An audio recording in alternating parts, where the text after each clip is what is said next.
بسم اللہ الرحمن الرحیم۔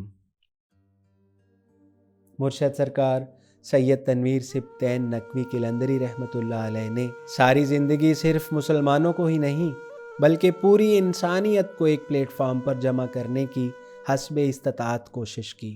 ان کا اپنا قول ہے کہ قلندر کا فقیر عالم انسانیت کی مشترکہ میراث ہوتا ہے۔ آپ فرماتے کہ ہم اس معبود کے عبد ہیں جو رب المسلمین ہی نہیں بلکہ رب العالمین ہے، اور ہم اس رسول کے امتی ہیں جو صرف مومنوں یا مسلمانوں کے لیے رحمت نہیں بلکہ رحمتاً للعالمین ہے، اور جس امام کے ہم منتظر ہیں وہ امام المسلمین نہیں بلکہ امام الانس والجان ہے۔ آپ رحمۃ اللہ فرمایا کرتے تھے کہ ہم ایک پیر کو مان کر آپس میں پیر بھائی ہو جاتے ہیں، ایک امام کو مان کر ایک جماعت تو ہو جاتے ہیں، ایک نبی کو مان کر کل مومن اخوۃ ان کی بنیاد پر بھائی بھائی بھی ہو جاتے ہیں، تو ایک خدا کو مانتے ہوئے ایک کیوں نہیں ہو سکتے؟ ان کا مجموعی تخیل انسان کو انسان کے قریب لانے پر محیط ہے۔ فرماتے کہ انسان کو رب کے قریب کرنا بھی رنگ فقر ہے، لیکن انسان کو انسان کے قریب کرنا بہترین عمل ہے۔ ان کا ایک شعر اس ضمن میں ہے: بندگان عشق عالی جاہ پر واضح رہے، آدمی سے دور ہوتا جا رہا ہے آدمی، کثرتوں میں وحدت کے متلاشی رہتے۔ مرشد سخی لال شہباز قلندر علیہ رحمت کا فارسی شعر اکثر پڑھا کرتے کہ در بارگاہ وحدت کثرت چہ کار آید، یجدہ ہزار عالم یکساں شدست مارا۔ کثرت کو وحدت کا رنگ دینے کے حوالے سے اندھیرے کا احسان مانتے کہ اندھیرا ہمارے لباس اور رنگ کو ایک کر دیتا ہے اور کسی کا کسی پر امتیاز باقی نہیں رہنے دیتا۔ آپ علیہ رحمت خیالات کی رفت اور ندرت فن کے حامل ایک باکمال شاعر بھی تھے۔ شاعری کو محض داد و ستائش کا ذریعہ قرار نہ دیتے بلکہ باطنی کیفیات کے اظہار کا ملکہ سمجھتے۔ ستائش اور خود نمائی سے یوں اجتناب فرماتے کہ آپ نے کبھی اپنی گفتگو یا شعری مجموعہ جات کو شائع کرنے کی اجازت نہ دی، تاہم اب آپ کا اردو مجموعہ کلام میں ابھی زندہ ہوں، پنجابی مجموعہ کلام حکومت فقیر دی، اور آپ کی گفتگو پر مبنی کتب تنویر السبطین، ضیاء السبطین، نور السبطین اور نور تکلم منصہ شہود پر آ چکی ہیں۔ مرشد سرکار سید تنویر سبطین نقوی رحمۃ اللہ علیہ ہر سوموار بعد از نماز عشاء مرکزی ڈیرہ مہلو والا میں مسند نشین ہو کر فکری رہنمائی فراہم کرتے، اور اسی طرح مقررہ اوقات میں ذیلی ڈیرہ جات راولپنڈی، لاہور، فیصل آباد علی حاصل القیاس تقریباً ہر بڑے شہر کے ذیلی ڈیروں پر تشریف لے جاتے اور علمی تشنگی بجھانے کا فریضہ سر انجام دیتے۔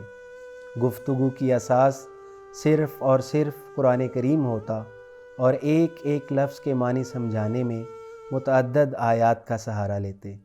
آپ کی گفتگو میں بنیادی پیغام لا تفرقوا ہوتا اور انسانوں کو باہمی نفرت کے مٹانے کا درس دیا جاتا۔ مرشد سرکار سید تنویر سبطین نقوی کے اگر معمولات زندگی کو دیکھیں تو 24 گھنٹوں میں انتہائی کم وقت نیند کے لیے وقف کرتے۔ اکثر اوقات ڈیرے پر صاحبان موجود ہوتے اور گفتگو، جسے آپ کے ارادت مند کچہری کہتے ہیں، جاری ہوتی تو اس قدر دلچسپ اور پرمغز ہوتی کہ اذان تہجد سے صاحبان کو احساس ہوتا کہ سحر آن پہنچی ہے۔ اگلی صبح ارادت مندوں کی آمد اسی طرح جاری رہتی اور مرشد سرکار بغیر تھکاوٹ کا اظہار کیے اپنی منصبی و موروثی ذمہ داریوں کی ادائیگی میں مصروف نظر آتے۔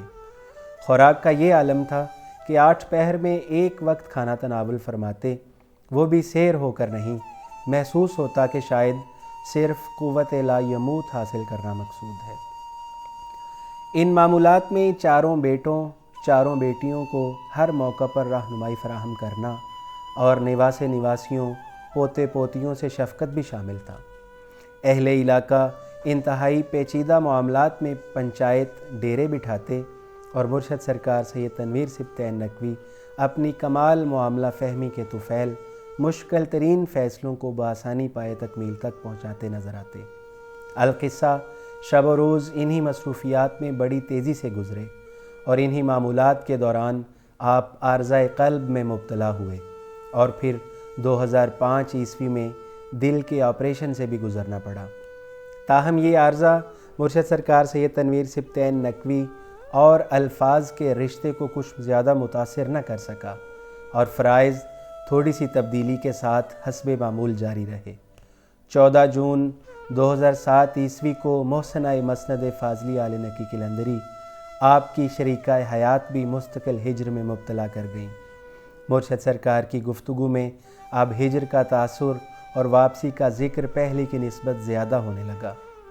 گو کہ آپ حج و عمرہ کی سعادت متعدد بار حاصل کر چکے تھے، پھر بھی یہ عالم تھا کہ مدینہ منورہ یا کربلائے معلیٰ سے کسی ارادت مند کا فون آ جاتا تو دفعتاً اشک بار ہو جاتے۔ فون کے بعد کئی لمحے آنسو نہ تھمتے اور میں آپ کا عبد مملوک ہوں جیسے فکر بھرائی آواز میں فرماتے رہتے۔ وقت فجر عموماً آپ کی مناجات سارے گھر میں گونجتی سنائی دیتی۔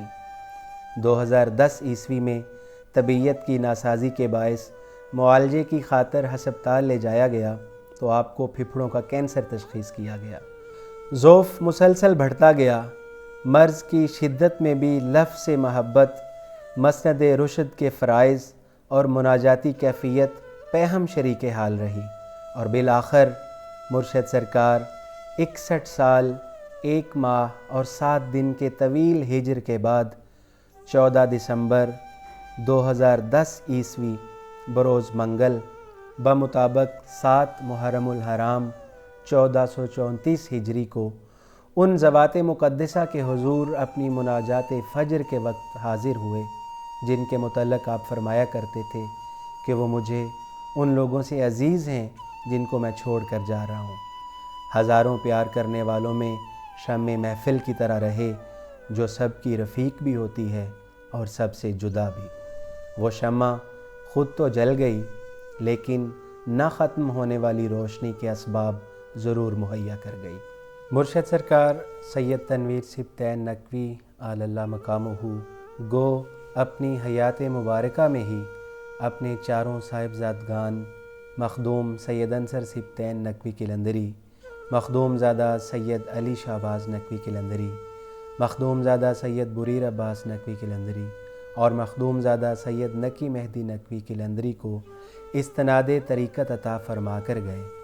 تاہم آپ رحمۃ اللہ علیہ کی رحلت کے بعد اکابرین خانوادہ نے جب چاروں صاحبزادگان کی دستار بندی کی تو تینوں چھوٹے صاحبزادگان نے اپنی دستاریں کھول کر آپ رحمۃ اللہ علیہ کے خلف الرشید اپنے بڑے بھائی مخدوم سید انصر سبطین نقوی کے سر اقدس پر باندھ دیں اور عرب کی اس قدیم روایت کو تازہ کیا جب تمام سرداران عرب نے اپنی دستاریں اتار کر حضرت شیبۃ الحمد سرکار عبد المطلب کے سر پر رکھ دی تھیں۔ اور یوں مرشد سرکار سید تنویر سبطین نقوی رحمۃ اللہ علیہ کے بعد آپ کی سجادگی اور مسند نشینی کی ذمہ داریاں بندہ حیدر، امین فقر ابوذر، ثانی قمبر، حامل دستار قلندر، وارث مسند فاضلیہ، عکس استغنائے سبطینیہ، سرتاج خانوادہ نقویہ حضور مرشد سرکار مخدوم سید انصر سبطین نقوی قلندری حفظہ اللہ سے منسوب ہوئیں۔ آپ ان تمام روحانی ذمہ داریوں کو بطور احسن نبھا رہے ہیں۔ یقیناً مرشد سرکار سید تنویر سبطین نقوی قلندری کی مقدس روح آج بھی ان کے لیے اپنے یہ شعر پڑھتی ہوئی فخر محسوس کرتی ہوگی۔ آبروئے مسند آل نقی تجھ پر سلام، نازش سجادہ اسد اللہ تجھ پر سلام، وارث دستار فاضل شاہ پیشانی تیری، یار تو میرا محبوب بھی تجھ پر سلام، حاکمیت میں ہے تیری میری ساری سلطنت، یوسف مصر علوم آگہی تجھ پر سلام، دم بدم بابا تیرا سبطین کرتا ہے دعا، یا علی ہو خیر ان کی، یا علی تجھ پر سلام۔ اللہم صلی علی محمد و آل محمد وعجل فرجهم.